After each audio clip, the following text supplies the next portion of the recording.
invasion. Tonight, war games and a massive weapons delivery. What President Biden is now threatening if Russia launches an invasion. Nearly 80 tons of U.S. weapons arrive in Kyiv as Russian troops launch new military exercises near the country's border. The stakes tonight as the world is on edge. If he were to move in with all those forces, it would be the largest invasion since World War II. It would change the world. Omicron-specific vaccines, the new shot being tested as COVID deaths skyrocket. And we're inside an overflowing hospital where dozens are waiting for an ICU bed. It feels like a war zone. Second NYPD officer dies. The sad news tonight about Wilbert Mora, killed after a Harlem ambush. Capitol Police officer speaks out for the first time since his heroic action lives during the January 6th assault on the Capitol. It could have easily been a bloodbath. The rising price of OJ. Americans feel the squeeze as orange juice prices surge. Major SAT changes. The new details all parents need to know about the college admissions exam. And Tom Brady's future, what the greatest of all time is saying about retirement. This is the CBS Evening News with Norah O'Donnell, reporting from the nation's capital. Good evening to our viewers in the West, and thank you for joining us. Biden is ramping up the pressure on Vladimir Putin, warning the Russian president of, quote, enormous consequences if he invades Ukraine, and taking the rhetoric a step further, issuing a personal threat to Putin. Ukrainian leaders are trying to calm citizens, saying there is no sign that a Russian invasion is imminent. But the war games on the country's border are telling a different story. Thousands of Russian troops conducted military drills using naval ships and ballistic missiles.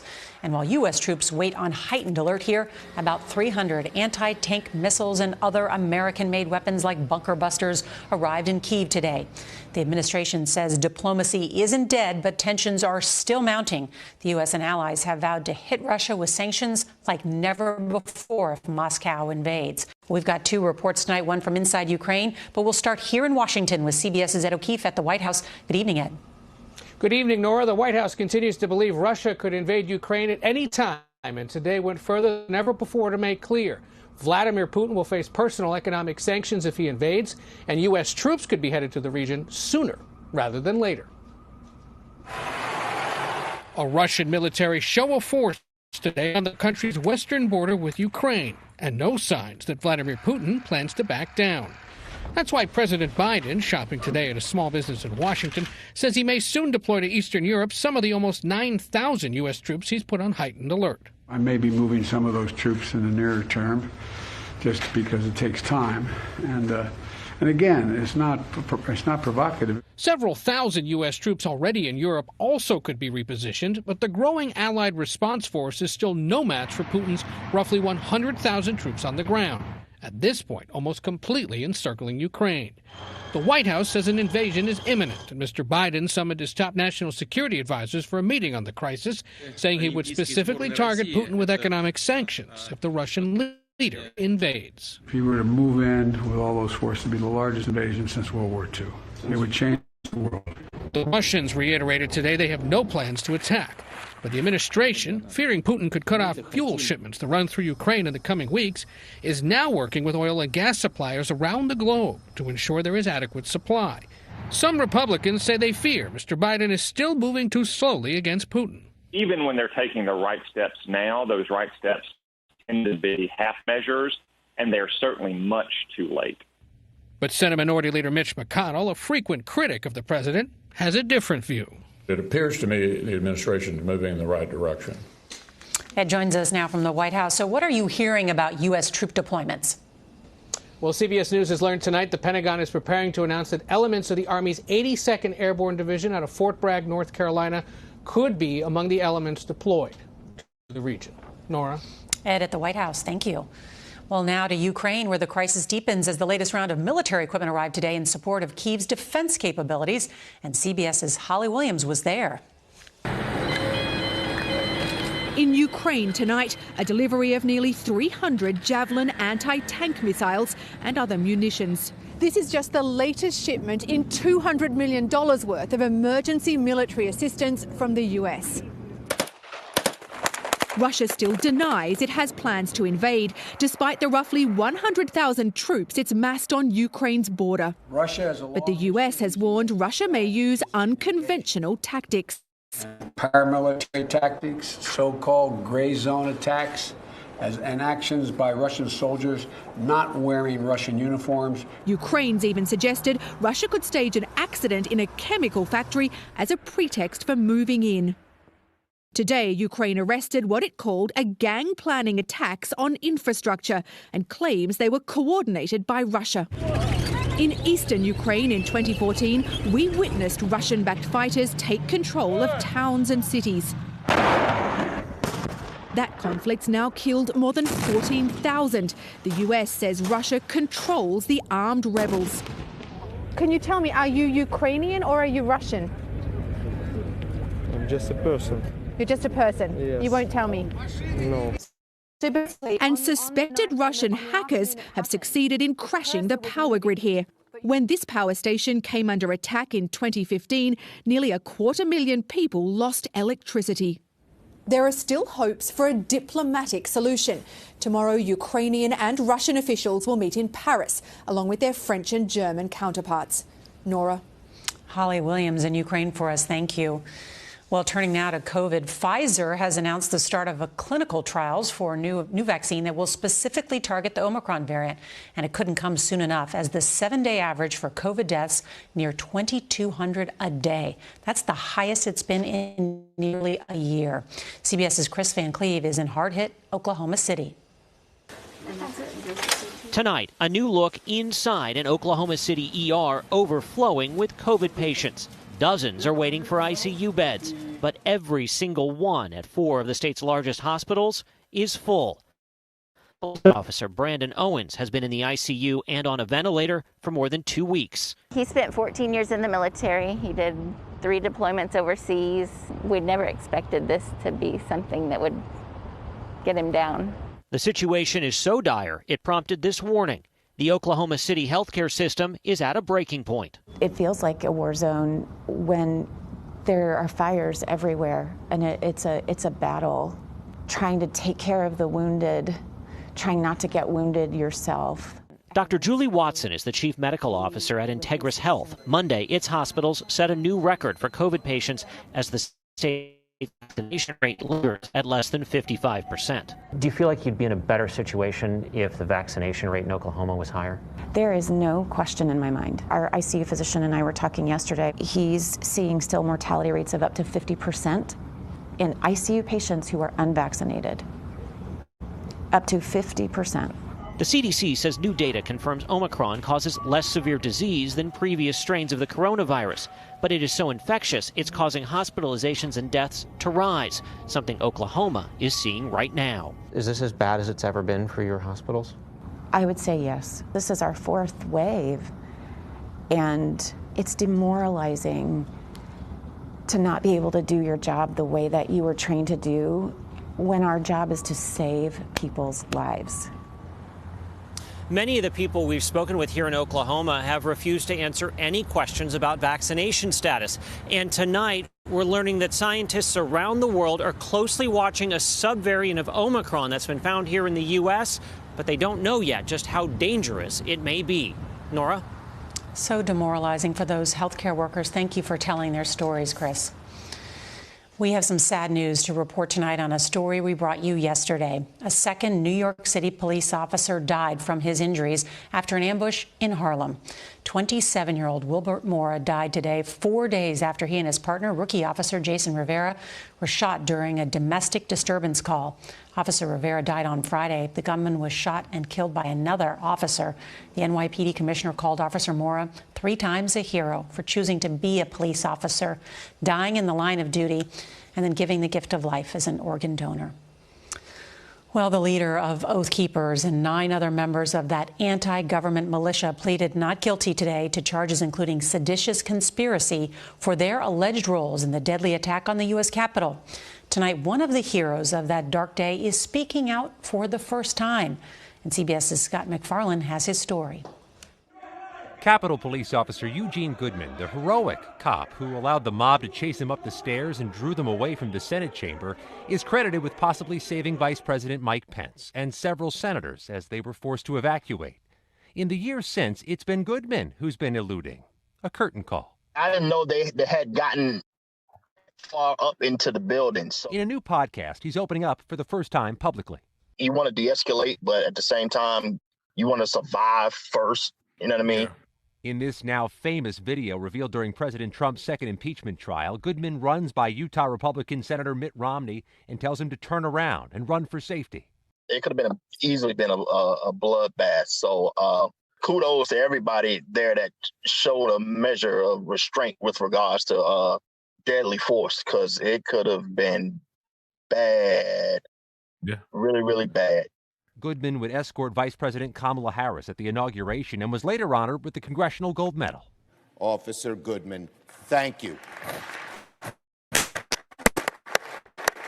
An Iraq war veteran, Goodman says his military training served him well. I was in the infantry. They was like, either my platoon sergeant, he would say, figure it out or die. 1 year later, Officer Goodman remains with the U.S. Capitol Police Department. His colleagues say, like so many here, he returned to work right after January 6th.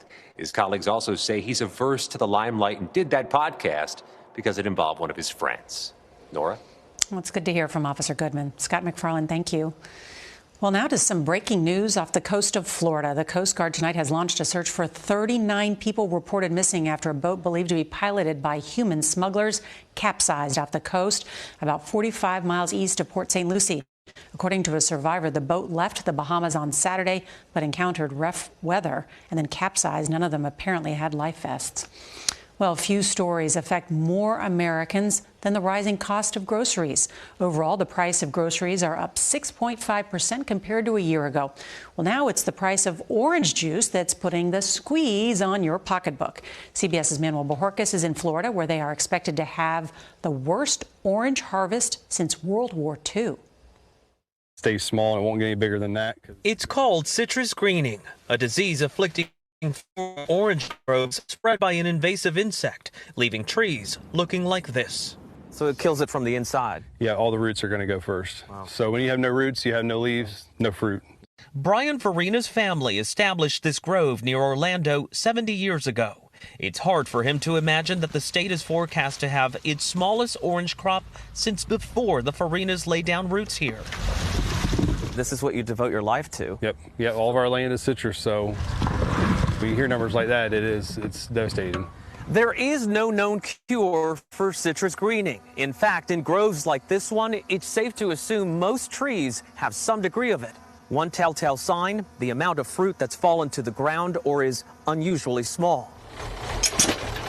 At its peak, Florida produced 244 million boxes of oranges a year. It's set to produce only 44.5 million this year. But demand for orange juice grew nearly 50% at the start of the pandemic. So prices for orange juice concentrate, already up nearly 14%, will likely climb higher. Lately, actually, I have been drinking less orange juice because prices are going up. What do you foresee in your future? That's $1 million question. We're going to stay in it, and we have diversified, so we're making sure we spread ourselves out and try to find different ways to keep agriculture in our family. So they've added other crops and even set up this store to supplement their income, but other farmers have sold their land to developers.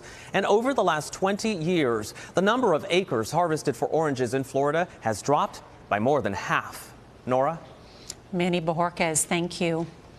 All right, if you have a child that's getting ready for college, you'll want to listen carefully to this next story. Some big changes are coming to the SAT exam. CBS's Meg Oliver reports it's headed into the digital age.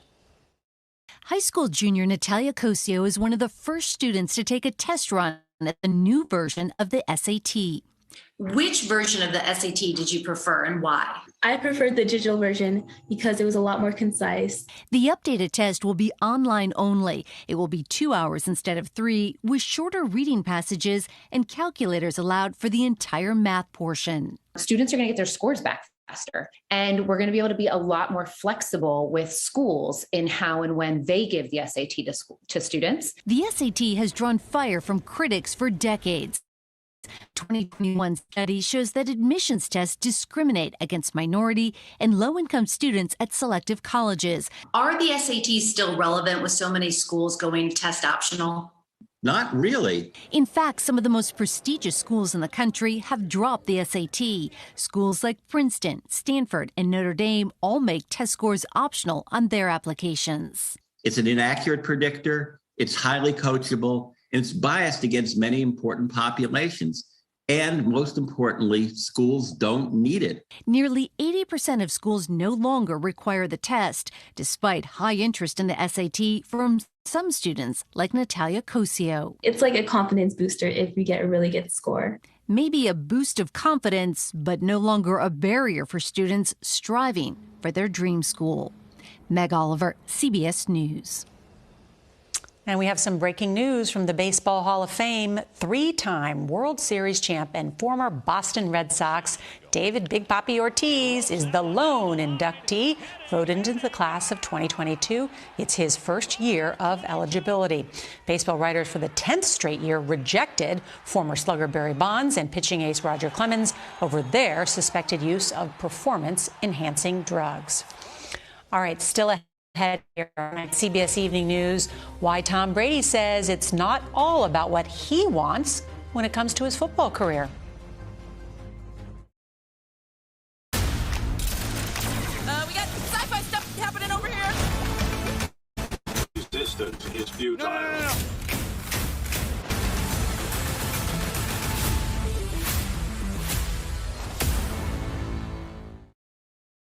He's just like your dog, only bigger.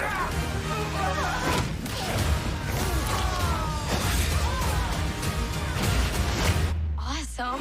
Clifford the Big Red Dog, rated PG, now streaming on Paramount+. From Bikini Bottom to Paramount+. Whoa! Dive into the SpongeBob movie. I love my life. The original series Camp Coral. No, boy! And over 200 episodes. Stream with your family on Paramount+. I feel like anything is possible, and you will make the path by traveling it. And in this new world, all of you will go where no one has gone before, and I am honored to be in your company. Here we go.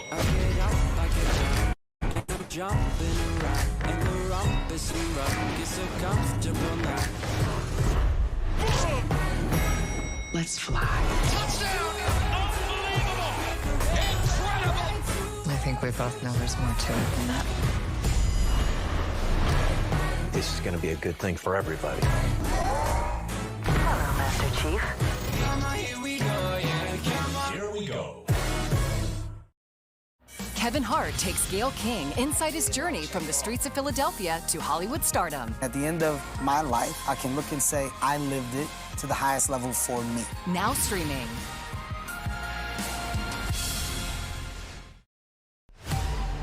These All-Stars are back for blood. Get me off of here! It's gonna be rolling. The Challenge All-Stars, now streaming exclusively on Paramount+. Tom Brady is adding to the suspense about whether or not he played his last game in the NFL. The future Hall of Famer took to Instagram today to thank his teammates and fans. He says he'll make a decision with his family. But on his podcast, Brady addressed retirement talk, saying football brings him joy, but that being there for his wife and kids are just as important. My wife is my biggest supporter.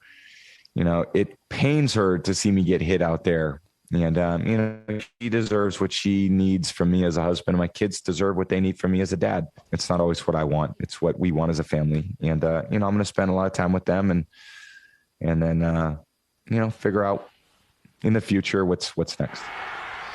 Brady had previously said he'd play until he's 45, and that's how old he'll be next season. All right, coming up next, a community comes together to fight back against the rise of anti-Asian attacks. If you can't watch the CBS Evening News, you can listen. Subscribe wherever you get your podcasts. Sponsored by Prudential. We're here. Let's go save some lives. Wow. Is that safe? It's gonna be close. We do our best work when it's close.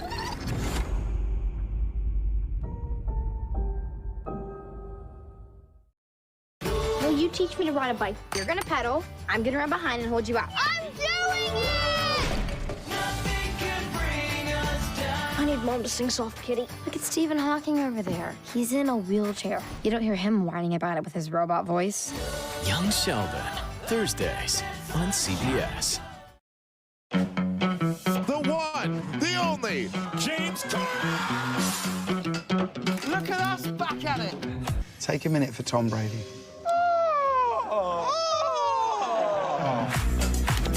This is almost too much fun for one show, isn't it? Everybody say crosswalk! Crosswalk! Cars! Quickly! Quickly! The Late Late Show with James Corden, weeknights on CBS. Please don't go over there bugging Calvin. Calvin's my best friend. How could I ever bug him? Why are you bugging me now, Dave? Let's get this party rocking. Look at this DNA website. Calvin, we're related. Say what now? Turn it up. Bring it in, cuz. That means you are... Hopefully adopted. Welcome to the family, Cousin Dave. Turn it up. The Neighborhood, Mondays on CBS. It's 105 degrees in here. It's taking all my willpower to keep pants on. It's Africa, Bob. Go! Where's my son? We will wait until nightfall, hop over the wall, find Dele, and make our escape. I will do anything in my power to help you. Hopping is not in my power. Bob Hartz-Abishola, Mondays on CBS. I realize now that Kyle Broflovsky will stop at nothing to break us apart. South Park. The exclusive event continues. Streaming only on Paramount Plus.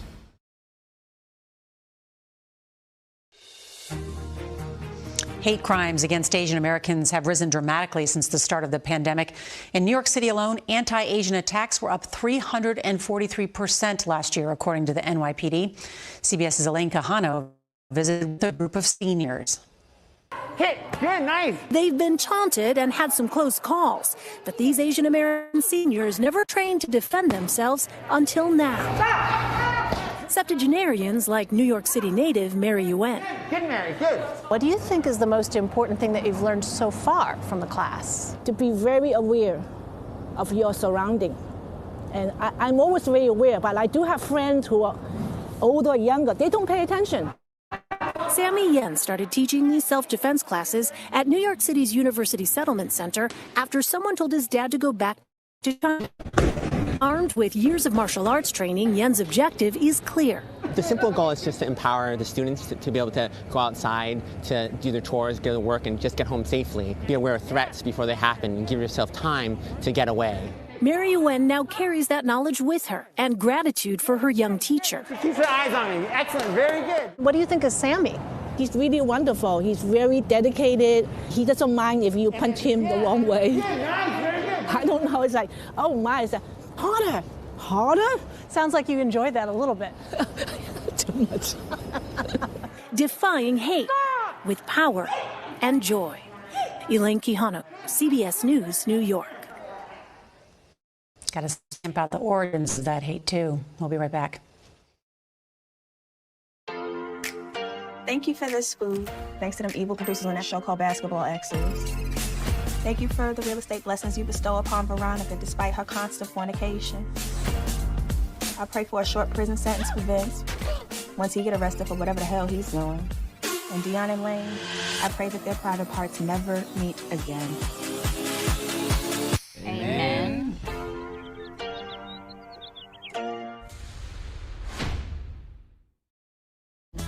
Kick back and watch some Felavision. Sit, don't look normal, don't do anything. Are you gonna put your foot up? I don't have to. No, you put yours up. Everybody Loves Raymond and the King of Queens. Weeknights at 8, only on TV Land. Audiences everywhere are loving Infinite. Let's go.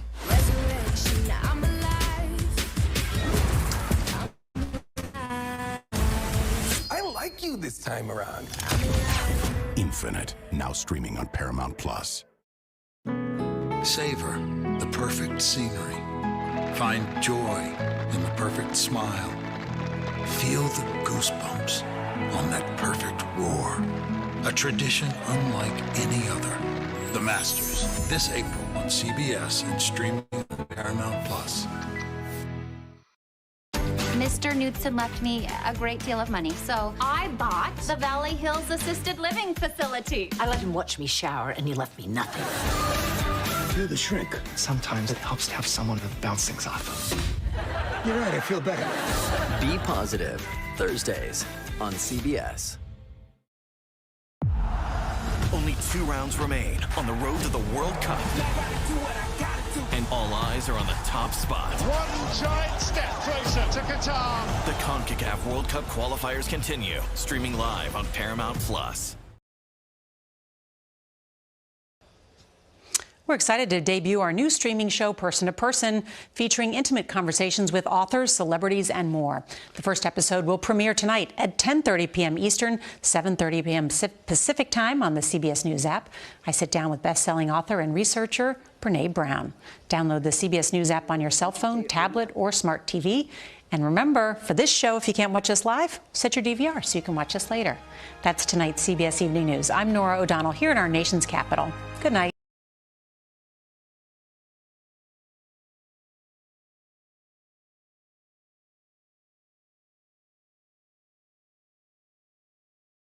No matter where you're at. Whoa. Because with everyday purchases and on-time payments, Whoa. things can happen a lot easier.